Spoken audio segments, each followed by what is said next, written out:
ఈసారి పెదకూరపాడు నియోజకవర్గంలో ఎమ్మెల్యే ఎవరు అవుతారు? వైసీపీ నుంచా టీడీపీ నుంచి ఎవరు కావాలా అసలు? భాష్యం ప్రవీణ్ కావాలా లేదంటే నంబూరు శంకర్రావు కావాలా? భాష్యం ప్రవీణే కావాలి. భాష్యం ప్రవీణే కావాలి. మరి ఎన్ని ఓట్లు మెజారిటీతో గెలుస్తారు? ఎన్ని ఓట్లు అది కన్ఫర్మ్గా చెప్పలేం కానీ స్పష్టంగా గెలుస్తాడు, అంతవరకు ఖాయం.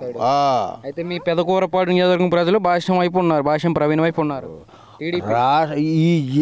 ఈ నియోజకవర్గం మొత్తం ఆయన వైపే ఉన్నారు. మళ్ళీ మా ఒక్కూరేంది, ఈ నియోజకవర్గం మొత్తం కూడా ఆయన వైపు. ఎందుకంటే మాకు ఆయన శంకర్రావు గారు వచ్చినాడు, వాళ్ళ భార్య గారు చెప్పారు, ఈ తడ మమ్మల్ని చూడండి, మిమ్మల్ని ఏదో ఉద్ధరిస్తామని. ఆమె ఇప్పుడు మాటలకు కూడా అదే, నేను ఉద్ధరిస్తానంటే నీకు 2000 3000 ఇస్తాను, ఇలా మంది వేసుకో, రేపు ఇలా భజన చెయ్యి, నాకు ఓటు తర్వాత మళ్ళీ నేను ఇసుకో బసుకో దోసుకుంటాను, నా ఇష్టం వచ్చినట్టు చేస్తాను.